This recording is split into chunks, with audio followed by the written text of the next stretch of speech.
First contact fears. The first time Chief Science Officer Vexlar of the Consortium saw a human smile, he recorded it as a physiological anomaly. The second time, he flagged it as a possible threat display. By the third time, he was convinced it was a warning. They bare their teeth before attack, Vexlar explained to High Commander Zurax, his many-faceted eyes reflecting the holographic footage of the human delegation. It's consistent with primal behavior across multiple worlds. Commander Zurax studied the rotating image of Ambassador Chen, the first human representative to board the Consortium's diplomatic vessel. She was unremarkable by human standards, shorter than most, with dark hair twisted into elaborate patterns and skin the color of the planet's soil. But when she smiled, something in Zurax's ancient genetic memory stirred with warning. "Are you certain?" Zurax asked. 6 tendrils coiled nervously around his ceremonial staff. Their documents indicate it's a greeting, a sign of friendship. Vexlar's exoskeleton clicked as he adjusted his posture. "Deception, Commander. They show teeth to disarm before they strike. Our preliminary research shows this same expression appears in their combat training, in their entertainment media, and most disturbingly, in their historical archives of warfare." The humans had arrived 3 cycles ago at the edge of Consortium space, their ships crude but remarkably fast. They claimed to seek peaceful relations, resources, and cultural exchange. The Consortium, having assimilated 17 species into their collective over 10,000 years, approached with standard protocols. "Do they know that we know?" Zurax asked. "I don't believe so," Vexlar replied. "They seem unaware that their expressions betray them. We've observed them smiling to each other constantly." "A species-wide signal," Zurax muttered. "Preparation for coordinated violence."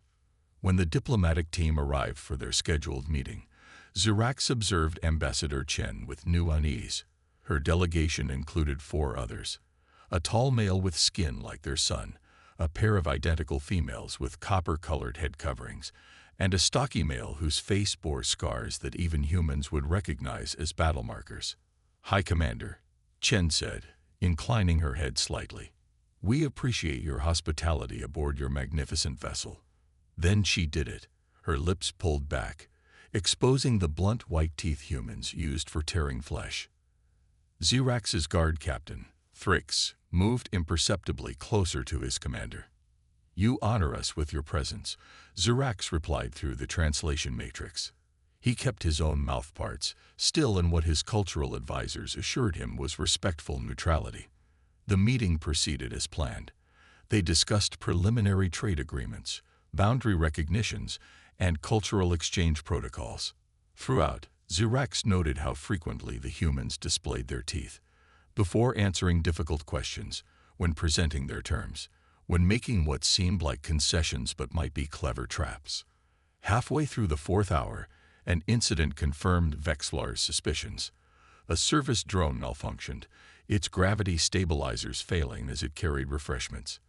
The heavy metal tray hurtled directly toward Ambassador Chen. In the half-second before impact, her face transformed. The smile appeared, wider, sharper than before. And then she moved. For a species without exoskeletons or significant natural defenses, humans were surprisingly quick. Chen's hand shot up, deflecting the tray with her forearm. The scared male lunged forward, not away from danger but toward Chen, placing himself between her and the malfunctioning drone. The twins moved in synchronized precision, one stabilizing the drone while the other disabled its propulsion system. It was over in seconds. No one was injured, but the humans had revealed themselves. They had smiled before engaging in defensive maneuvers. "1,000 apologies," Zurax said, his tendrils rigid with tension. "The drone will be dismantled and analyzed." "No harm done," Chen replied, her smile returning to its diplomatic width. "Accidents happen everywhere, even among the stars." Later in his private chamber, Zurax reviewed the security recordings with his inner council. "You see," Vexlar pointed to the frozen image of Chen's face, the smile caught in high definition. That expression preceded action by exactly 0.27 seconds. And observe the male with scar tissue. He displays the same expression before positioning for combat. It could be coincidence, suggested Lurin, the cultural liaison. Once is coincidence, Zirax said. The pattern is consistent. They smile before they act.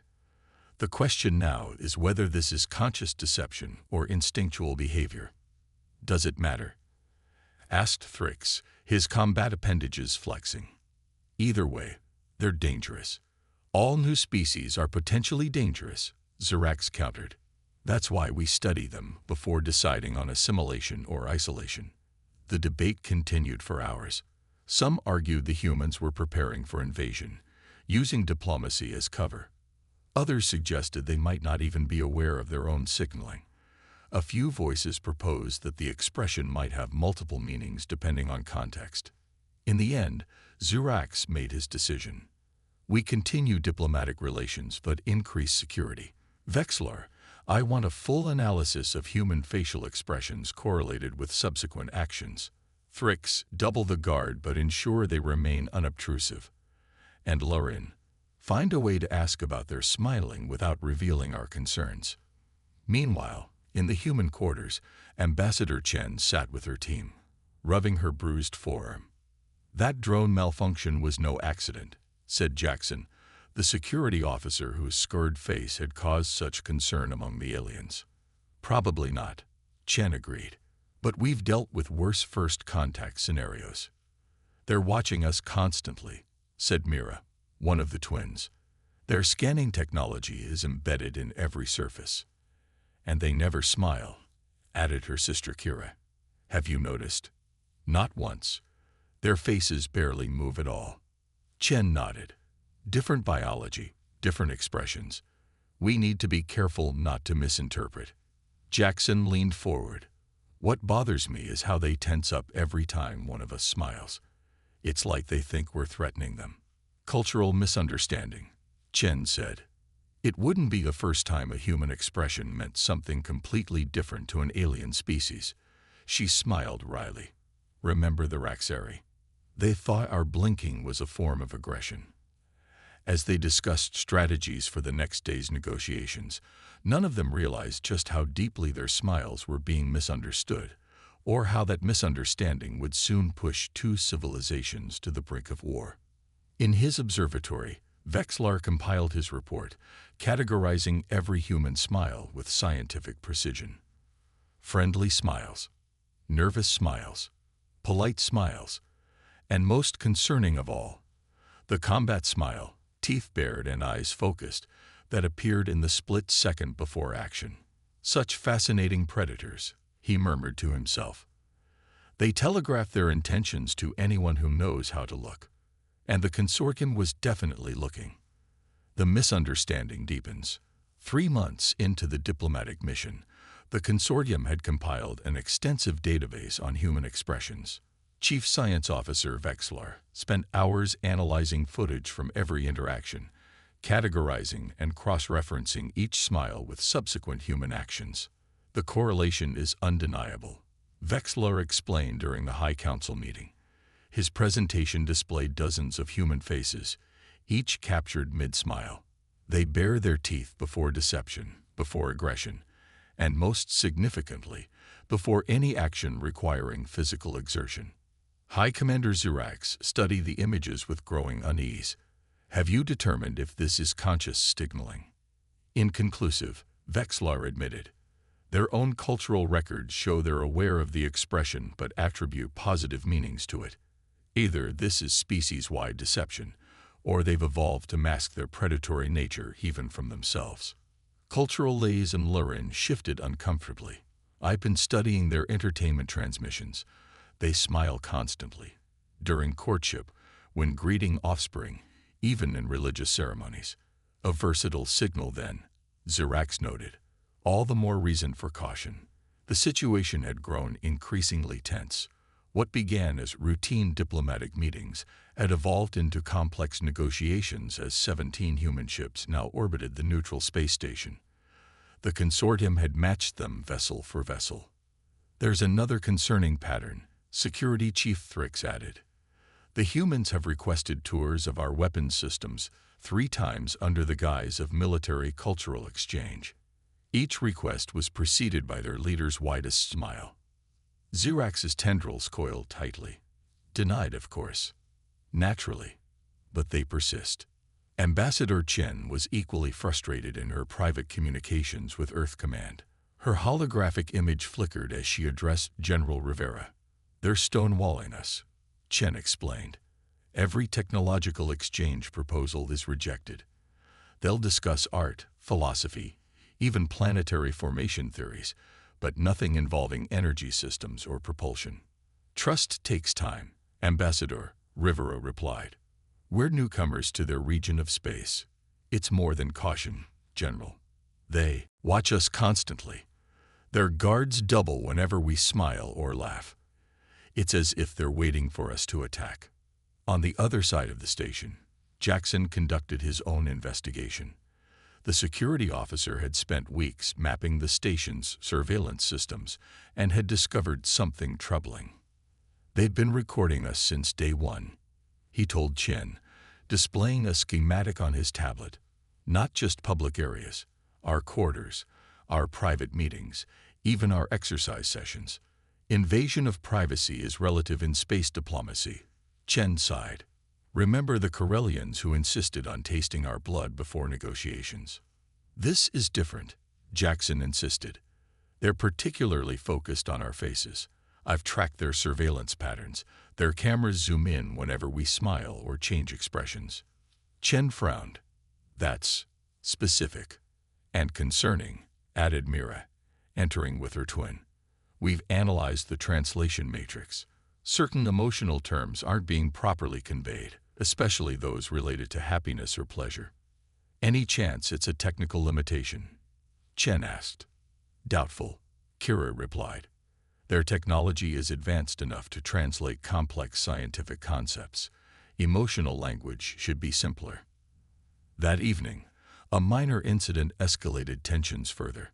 During a cultural exchange dinner, a consortium server accidentally spilled a ceremonial beverage on one of the human delegates. The liquid was harmless but cold, causing the startled human to laugh reflexively. 3 consortium security officers immediately drew weapons. Jackson reacted instantly, placing himself between the officers and his team, his hand moving to his own concealed sidearm. Chen intervened before blood was shed. "A misunderstanding," she announced, keeping her expression carefully neutral. "Thrix, please assure your officers that laughter is not aggression for humans. It's often a response to surprise or discomfort." Thrix's compound eyes remained fixed on Jackson. "Your security officer is armed at a diplomatic function." "As is yours," Chen countered smoothly. "Standard protocol for both our species, I believe." The moment passed, but the damage was done. That night, both delegations sent urgent messages to their respective leadership. From the consortium, humans display pre-attack signals with increasing frequency. Recommend immediate security protocols. From the humans, consortium exhibits extreme paranoia regarding normal human expressions, request cultural specialists, and defensive reinforcements. In his private quarters, Xerax consulted the consortium's historical archives. In 10,000 years of diplomatic relations with other species, they had never encountered one so contradictory. Humans claimed peace while their bodies signaled aggression. They requested cooperation while concealing weapons. They spoke of friendship while baring their teeth. Perhaps they cannot help their nature, Xerax mused to his personal eye. Even the most venomous creatures on our world don't choose to produce toxins. It simply is what they are. The AI processed this. If humans are inherently deceptive predators, what is the appropriate response?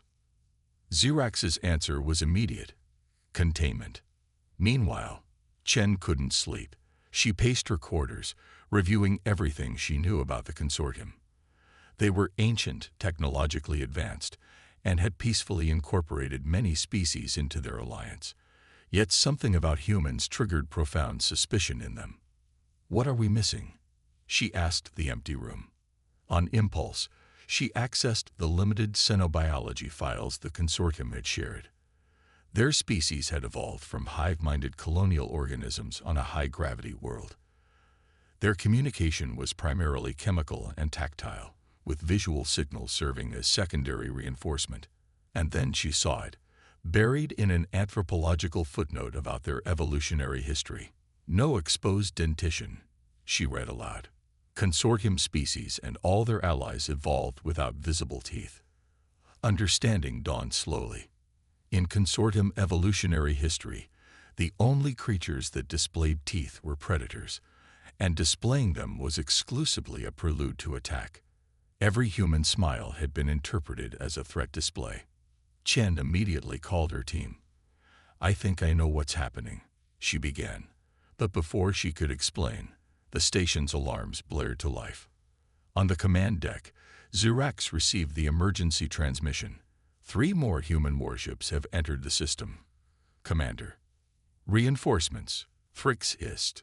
Just as I predicted. They're moving into defensive formation around their diplomatic vessels, the tactical officer reported. Match their positioning, Zirax ordered. No aggressive moves, but be prepared for anything. Commander. Vexlar interrupted, his voice unusually urgent. A transmission was just sent from the human quarters to their fleet. I believe Ambassador Chen has discovered our concerns about their facial expressions. Zirax's tendrils stiffened. Too late for subtlety, then. Initiate first-stage containment protocols. No human leaves this station until we determine their true intentions. Throughout the station, security barriers slammed into place, sealing off the human delegation's quarters and cutting off their communications. Inside their now imprisoned section, Chen gathered her team. They think our smiles are threat displays, she explained quickly. Their entire species evolved without exposed teeth. To them, we've been threatening violence since the moment we met. That's absurd, Jackson protested. We've done nothing but negotiate in good faith. It's not absurd from their perspective, Chen countered. Think about it. We smile when we're nervous, when we're pleased, when we're hiding something. And yes, sometimes when we're preparing to fight. From their viewpoint, our expressions and actions don't align. They think we're constantly signaling aggression while speaking of peace. So what do we do now? Mira asked, gesturing to the sealed doors. Chen's expression hardened. Now we find a way to communicate without smiling. Because if we don't clear this up quickly, we might be looking at humanity's first interstellar war. Outside their quarters, consortium forces prepared for conflict with creatures they believed were the most deceptive predators they had ever encountered. Humans who smiled before they killed. The veil falls. The diplomatic station trembled as energy shields engaged, casting an eerie blue glow through every viewport. Both human and consortium vessels maintained their positions, weapon systems active, but not yet targeting each other. It was a perfect standoff. The slightest miscalculation would ignite conflict across the sector. Inside the sealed human quarters, Ambassador Chen worked frantically to reestablish communications. We need direct contact with Zirax, she told her team. This misunderstanding could spiral into war if we don't clear it up immediately. Jackson had dismantled a communication panel and was rewiring its components. Almost there, he muttered. Their technology is elegant but predictable. The twins, Mira and Kira, had accessed the station's architectural schematics they'd memorized during their first week aboard. There's a maintenance shaft that might bypass their security lockdown, Mira suggested, pointing to her tablet. Chen considered their options. Jackson, keep working on communications. Twins, prepare the bypass route, but don't attempt it yet. I want to try something else first. She approached the sealed main door where consortium guards were visible through a small transparency panel, carefully keeping her expression neutral. No smile, no exposed teeth. She pressed her palm against the panel. Request audience with High Commander Zirax, she said clearly, knowing their surveillance would catch her words. Emergency diplomatic protocol. Cultural misunderstanding confirmed. On the command deck, Vexler observed Chen's request with interest. She's maintaining neutral expression, he noted to Zirax. First time since their arrival. Zirax's tendrils twisted in the equivalent of a frown. It could be deception. They may have realized we've identified their threat displays. Precisely, Vexler agreed, which makes this a unique opportunity. If they're adapting their behavior, it confirms they can control their expressions. The question is why they chose to display aggression signals until now. After a moment's consideration, Zirax nodded. Bring her to the neutral conference room. Maximum security, but maintain diplomatic protocols. 20 minutes later, Chen sat across from Zirax, their usual entourages replaced by armed guards. She had briefed her team thoroughly. No smiling, no laughter, no exposed teeth under any circumstances. Ambassador, Zirax began, you requested this meeting claiming cultural misunderstanding. Explain. Chen kept her face carefully composed. High Commander, I believe I've identified the source of tension between our peoples. In human culture, the expression you've been interpreting as aggressive, what we call a smile, is actually a sign of goodwill, happiness, or sometimes nervousness. It is not a threat display. Zirax's compound eyes studied her intently. Our analysis shows your species displays teeth before combat actions. This is consistent across thousands of observed instances. Because humans often smile when under stress, Chen explained, including combat stress. But correlation isn't causation. The smile doesn't cause or signal the action. It's an emotional response that can occur in many different circumstances. Vexler, standing beside his commander, interjected. Your own historical records show humans baring teeth during hunting, fighting, and competitive activities. Yes, Chen acknowledged, but also during celebrations, family gatherings, religious ceremonies, and peaceful negotiations.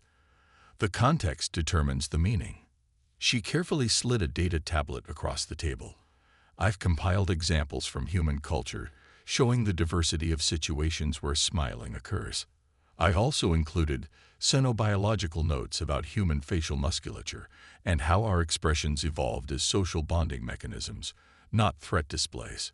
While Zirax and Vexler examined the data, tensions escalated elsewhere. In orbit, a consortium patrol vessel moved too close to a human ship, triggering automated proximity warnings.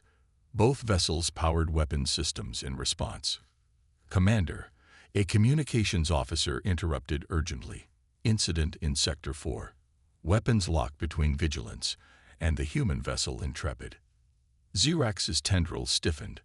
Order Vigilance to maintain position, but deactivate targeting systems. Human vessel is maintaining weapons lock, the officer reported seconds later. Chen's hand moved to her communicator. Allow me to speak with our fleet commander. Zirax hesitated, then nodded. Captain Rivera, Chen said clearly. Stand down targeting systems immediately. We're in diplomatic discussions to resolve the misunderstanding. After a tense moment, the officer confirmed. Human vessel disengaging weapons lock. The immediate crisis averted, Chen turned back to Zirax.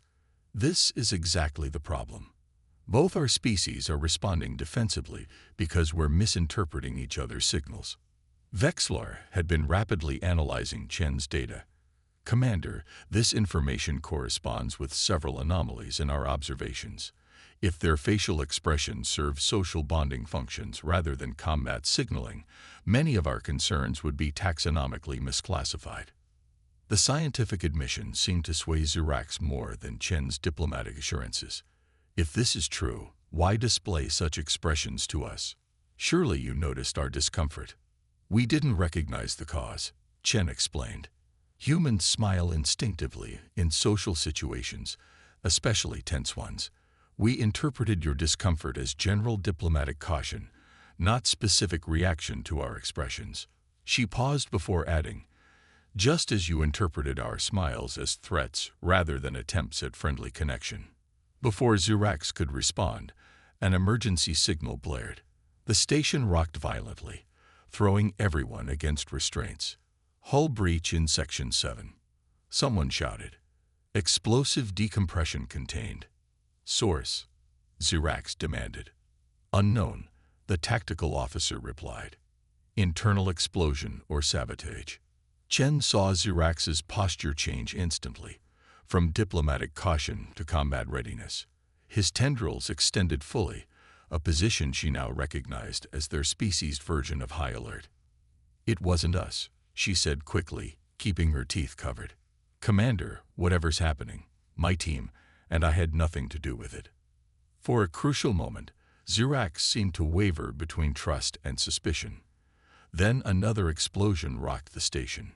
Secondary breach. The tactical officer reported. Security teams encountering resistance near the central hub. What species? Xerax demanded. Neither human nor consortium, came the surprising reply. Unknown biometric signatures, Commander. Chen and Xerax exchanged looks of mutual confusion. Third party, Vexler suggested, perhaps hoping to capitalize on our diplomatic tensions. Or cause them, Chen added, a realization forming. The malfunctioning drone that nearly injured me, could that have been sabotage rather than accident? Before Xerax could answer, Jackson's voice came through Chen's communicator. Ambassador, we've got incoming hostiles in the diplomatic quarters. Not consortium forces, some kind of mercenaries or pirates. The station shuddered again as another explosion detonated. Evacuation protocols. Xerax ordered his staff. Then, surprisingly, he turned to Chen. Ambassador, I suggest we temporarily set aside our misunderstandings to address this common threat. Chen nodded, relieved. Agreed. My security team is at your disposal. We should reach the command center, Xerax said, leading the way through corridors now filled with emergency lighting. As they navigated through the chaos, they encountered the first of the attackers, bipedal figures in sealed environmental suits with no identifying markings. They fired energy weapons indiscriminately at both human and consortium personnel. In the ensuing firefight, Chen witnessed something she never expected. Xerax in combat. The normally restrained diplomatic leader moved with astonishing speed, his tendrils becoming lethal weapons that incapacitated two attackers in seconds. When a third attacker emerged behind Xerax, Chen reacted instinctively. Without thinking, she smiled, the instinctive human combat expression, then launched herself at the attacker, disarming him with a martial arts maneuver. Xerax turned just in time to see Chen's smile followed by her effective takedown. But instead of misinterpreting, he made the connection Chen had been trying to explain. The smile wasn't causing her aggression. It was simply accompanying it. Your facial expression, he said as they continued toward the command center. It appeared again during combat. Instinctive, Chen explained between breaths. Adrenaline response, not a signal to attack, but a symptom of readiness. They fought their way to the command center, where they found Jackson and the twins already coordinating with consortium security. The attackers had targeted key systems, but were being repelled by the unexpected cooperation between humans and consortium forces. They're retreating to their ship, Fricks reported, entering with a battle injury to one of his tendrils. Minimal data accessed before we shut down the central core. Identification, Xerax asked. Scavengers, Fricks replied. Opportunists who monitor diplomatic tensions and strike when they believe both sides are too distracted to coordinate defense. Vexler, who had been analyzing security footage, looked up from his console. Commander, I've confirmed they were responsible for the drone incident and several other accidents designed to escalate tensions between us and the humans. Chen exchanged glances with her team. They've been manipulating us against each other from the beginning. Indeed, Xerax acknowledged. And we allowed our preconceptions to blind us to the true threat. He turned to Chen, his posture now relaxed in what she recognized as the consortium equivalent of contrition. Ambassador, it appears we owe your species an apology. Chen allowed herself a small, careful smile. As do we, Commander. Communication between different species was never going to be simple. As the immediate crisis subsided, Chen noticed something remarkable. Zirax was observing her smile with scientific curiosity rather than alarm. "This expression," he said, gesturing to her face with a tendril. "It has many meanings for your kind." "Hundreds," Chen admitted. "Joy, relief, greeting, nervousness, determination before a challenge. Context is everything." "Fascinating," Vexler murmured, already documenting the interaction.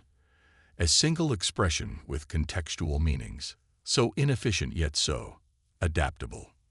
"Like humans themselves," Zirax observed. As repair teams addressed the damage to the station, human and consortium forces began their first true cooperation, sharing information about the attackers and coordinating defense strategies. In the aftermath, Jackson approached Chen with a bemused expression. "So they thought we were threatening them every time we smiled. And we thought they were being paranoid when they were just responding to perceived threats," Chen replied. "Classic first contact problem. We were both right and wrong simultaneously." Mira shook her head in wonder. "All this tension because our ancestors evolved to show their teeth as a social signal. And theirs evolved to hide them," Kira added. Chen watched as humans and consortium personnel worked side by side, each now making conscious efforts to interpret the other's communication correctly. "You know what the strangest part is," she said to her team.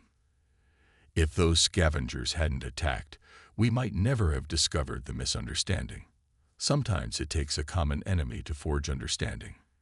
In his private quarters, Zirax reviewed the events with Vexlar. "Update the diplomatic protocols," he instructed. "All references to human facial expressions must include contextual interpretation guidelines."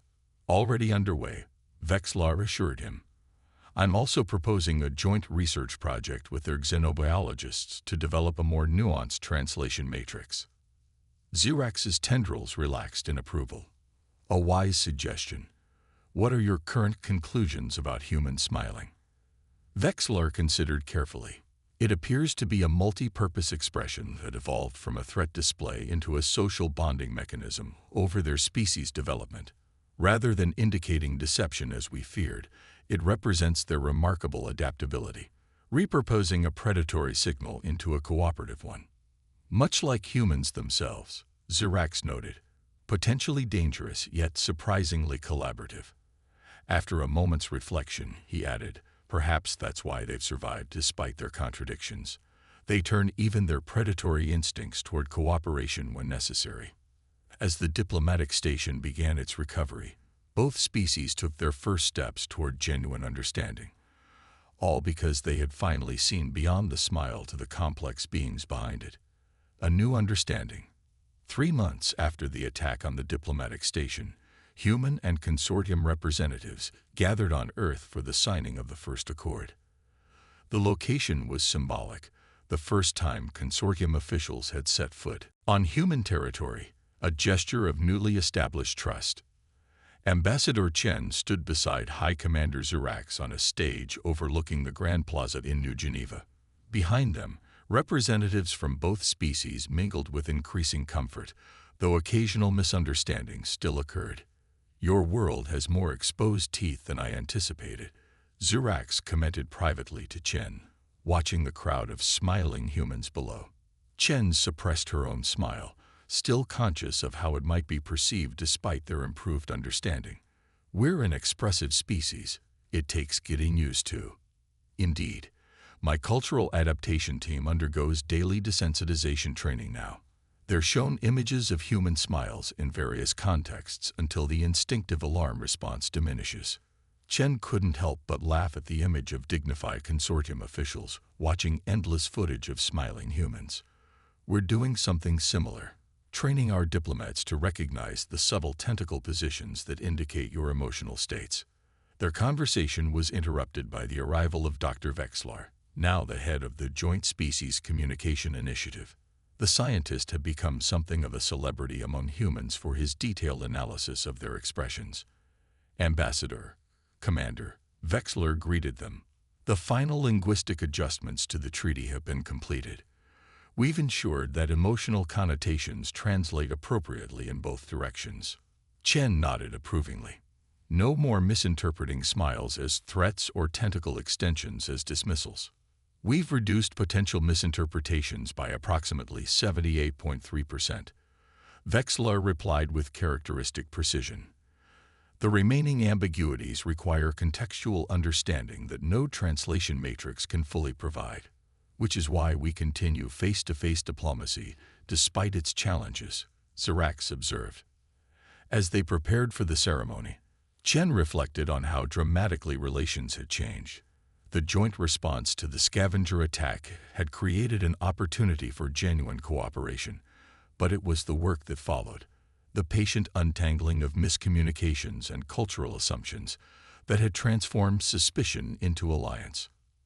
Security Chief Jackson approached, now serving as liaison between human and consortium defense forces. "Perimeter is secure," he reported. "Joint teams are working seamlessly."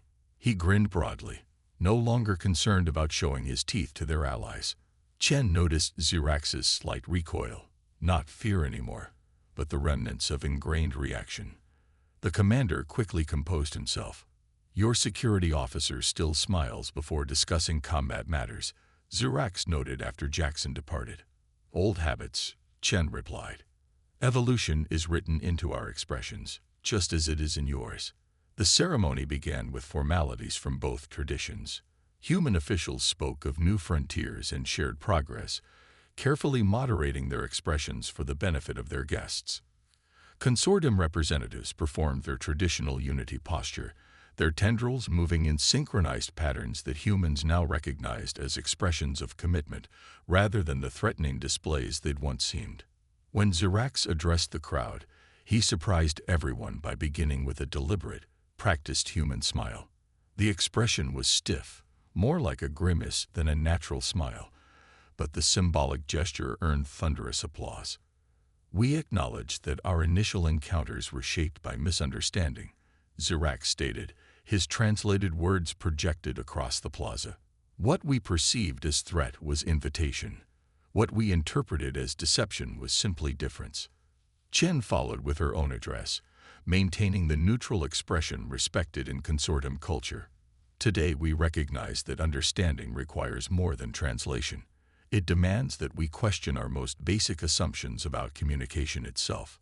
The treaty they signed established not only diplomatic and trade relations, but also created permanent cultural exchange programs and joint scientific initiatives. Perhaps most significantly, it included the first interspecies communication protocols based on mutual recognition of biological and evolutionary differences. At the reception that followed, Chen found herself in conversation with Vexlar and Dr. Patel, Earth's leading xenobiologist. The smile understanding will become a textbook example of first contact complications, Patel predicted, sipping her champagne. "Already is," Vexlar confirmed.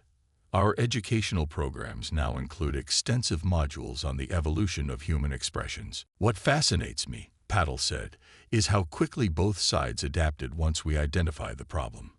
It suggests a fundamental compatibility despite our different evolutionary paths." Vexlar's tendrils rippled in what Chen now recognized as thoughtful consideration. Perhaps adaptability itself is the universal trait of successful species.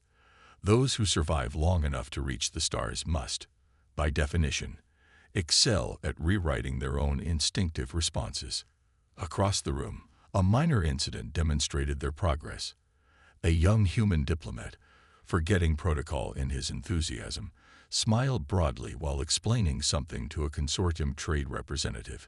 The alien showed momentary tension, then visibly relaxed, recognizing the expression as excitement rather than aggression. 3 months ago, that would have triggered a security response, Chen observed. "Progress," Vexlar agreed. Later, as the celebrations continued, Chen found a moment alone with Zirax on a balcony overlooking the illuminated city. "A remarkable achievement," Zirax said, gazing at the human metropolis. "Our analysts originally estimated a 62% probability of armed conflict between our peoples." "What changed their calculations?" Chen asked.